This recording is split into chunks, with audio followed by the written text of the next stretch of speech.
For its continuing development, CIG is dependent upon ship sales. In 2020, CIG did $79 million in funding, which was a record. A lot of us thought this was probably a statistical anomaly. But then, with 2021 coming to a close, CIG has closed on $86 million in funding, breaking records yet again. Now, are these last 2 years simply statistical anomalies, or are these numbers the norm going forward? This is the topic I'm going to explore with you today. Ladies and gentlemen, welcome back to the channel. There's going to be a lot of numbers thrown around, but I think this is a fascinating topic, one that's very important to CIG. And I want to put into perspective what these numbers are and why I think going forward, these are not statistical anomalies, but rather this is what it'll be like going forward, which is shocking to everyone, myself included. Let me show you how I got there. All right, here's a chart I've covered many times in the past. Let's look at 2020. Now, 2020 is a very, very important year for Star Citizen and CIG because it broke through, something changed, and we broke through record funding. I have always been very, very concerned about the ongoing ability for CIG to keep on funding the game. I see people like myself who've been in the game for a long time who don't spend the kind of money that we did in the past. Most people, what I do is you have ships which you melt, you simply get store credit for, and then you buy the new hotness with that. Instead of using fresh money, you recycle old money you've already spent. So if I'm doing that, and people I know are doing that, where is all this new buying come from? Well, it's coming from new backers to Star Citizen. I'm going to show you now. But first of all, before we dive into that, I want to explain what happened in 2020 and how it was repeated in 2021, which can lead us to some insight as to what's going to happen in 2022. So first of all, let me just full screen this for you right there so we can see better. The orange area here is May. The red area there is November. So May and November are the big months we have to look at. Let's understand what happened in 2020, May and November, and see how they replicated it in 2021. All right, here we are in May of 2020, scrolling down. Let's stop it right over there. A total of $15 million for the month of May. Invictus Week, bringing in $13 million of that. So Invictus, obviously a very big event which they realized they could sell a lot of ships for.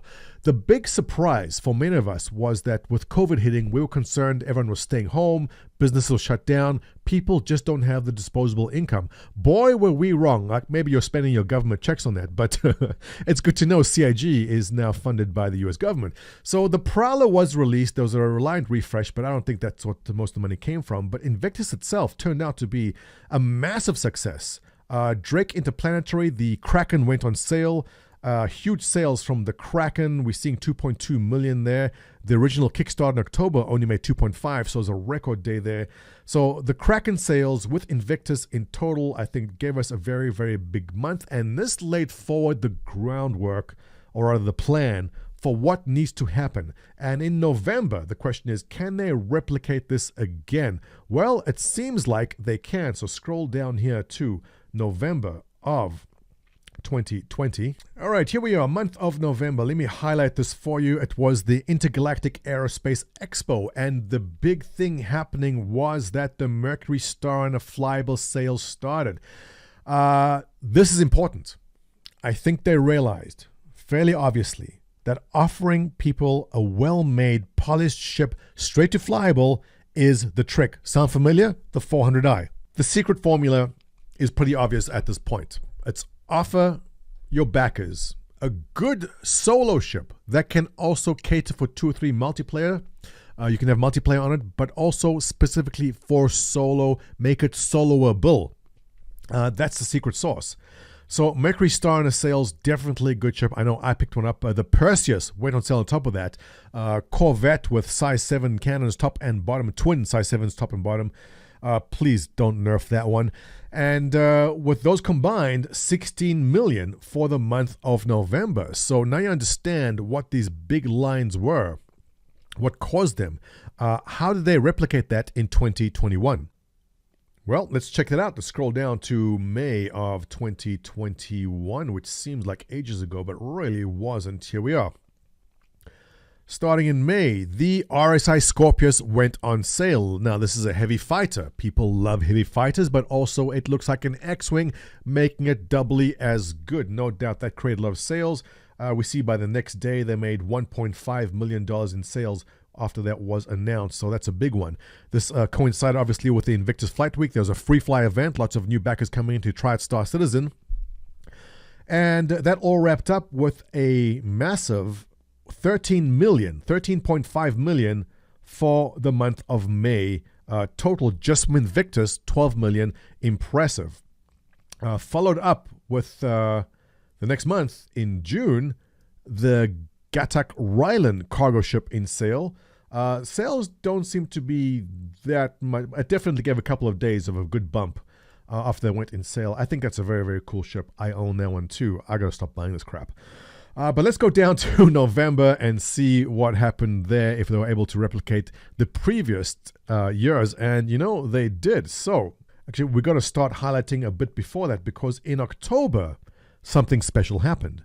And that is, there was the Digital CitizenCon, and the 400i pre-orders became available. Also, the Anvil Liberator concept sale.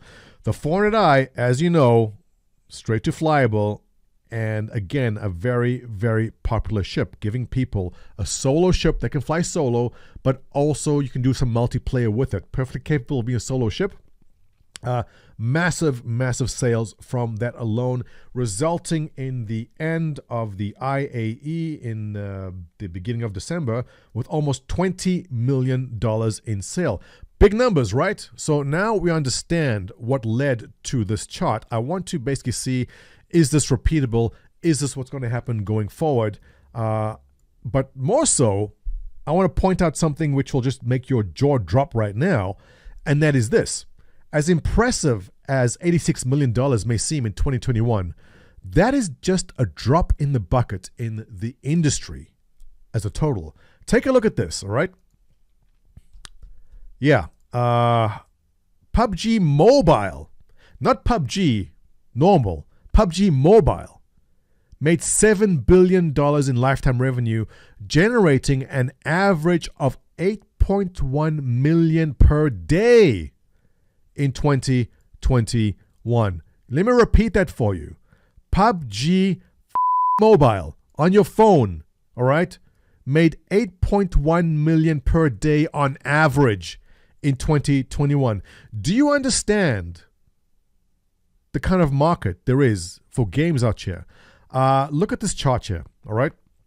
In Q4 of 2020, that means for 3 months, in ending of 2020, PUBG Mobile made more money in those 3 months. The mobile game of PUBG made more money than CIG has since the very, very beginning. PUBG Mobile made $555 million in 3 months, ending in 2020. Just that quarter. Never mind other quarters, which are just massive. You have to understand what kind of marketplace CIG has here. So if we have to look to 2022 and years going forward, I think they've got the system down. I think we know we'll see Invictus in May. I know we'll see IAE in November, whether it's a digital CitizenCon or a live one again, fingers crossed for a live one.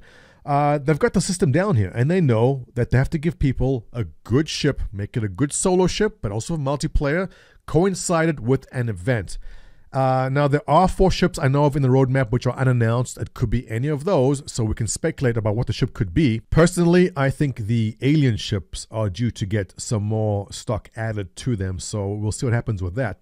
But I want to give you a little bit more insight as to why this is likely repeatable, what they've been doing here. Now, I was very skeptical that we would ever see another year like 2020. But if it's repeatable in 2021, is it repeatable in 2022 and years going forward? That largely depends on the demographics and the market for gaming itself. And so I want to throw some numbers at you here. And I'm going to cite an article written by Dayan G in Tech Jury, which is shocking. Well, not shocking in a bad way, but surprising. All right, first of all, 2.7 billion gamers worldwide. Yeah, okay, there's a lot. 48% of gaming studios work AR/VR games. Interesting. Every day, 25 new games are released on Steam. Fascinating. Let's scroll down. 45% of US gamers are women. Cool. League of Legends, the most popular game? Yeah. But let's scroll down and show you something very, very interesting. In fact, number 15 here. That is, in 2021, the global games market will generate $175.8 billion in revenue. $175.8 billion in revenues global game market. So, can CIG grab 0.05% of the global games market in 2022? Assuming it remains the same, assuming this number does not change, it'll probably go higher. Assuming this number is the same, can CIG grab 0.05% of that, which comes out to 87 million, coincidentally? Can CIG grab this much, 87 million, which is really just 0.05%? What if they grab 0.07%? What if they grab 0.09%? Do you see how huge these numbers are? Imagine a day when CIG actually releases Squadron 42 and manages to grab 0.5% of this. Is that crazy? Maybe not. Maybe not. I would have thought at some stage this was insane. But take a look at these numbers, all right? Take a look at the last quarter in Q3 of 2021 when PUBG Mobile brings in $771 million for the quarter. Does it make any of this look big? In comparison, it doesn't. When you look at the global market and what the global numbers are, is it possible CIG can continue in the future, make 70, 80, 90, even 100 million in a year going forward? Well, you know what? I would have thought it's crazy, but in seeing what the stats are these days, it's not. Because gaming is only growing. It's not getting smaller. More people get into gaming every year. More adults get into it all the time. And this is surprising to me here, these stats right here. I see the same stats reflected on my YouTube channel. And the largest demographic are the 35-year-olds. The second largest demographic on my channel are the 36 to 49-year-olds. These are the people playing Star Citizen. These are the people with disposable income. These are the people which are spending money on things they enjoy doing, like gaming, which is resulting in exactly this. So 2022, is it a stretch to think that in May we will definitely see another Invictus Week with a release of a new concept at least? Alien ships, definitely bring it on. I think they can do it, and I think they've got a good groove here. November of 2022, we don't know if it's going to be CitizenCon or not, but if it's another digital CitizenCon, it seems to do just as well. So you know what? I used to be skeptical. I still am a little bit skeptical. But after seeing these kind of numbers and after seeing these kind of numbers, I think CIG might be onto something. I think they've got the system down. I think they've got a good rhythm going. I think they know exactly what they need to do in 2022 to replicate this. The question is, obviously, as always, will it happen like we think it will, or will we fall back to normal 2018, 2019 numbers, or are the 2020, 2021 numbers the norm going forward? Hey, I guess we'll find out soon. Anyway, guys, this has been a great video. I enjoyed making it. If you enjoyed watching it, give me a thumbs up, subscribe, your comments below, always appreciated. Let me go talk about the Ion now in the next video. I'll catch you in the next one.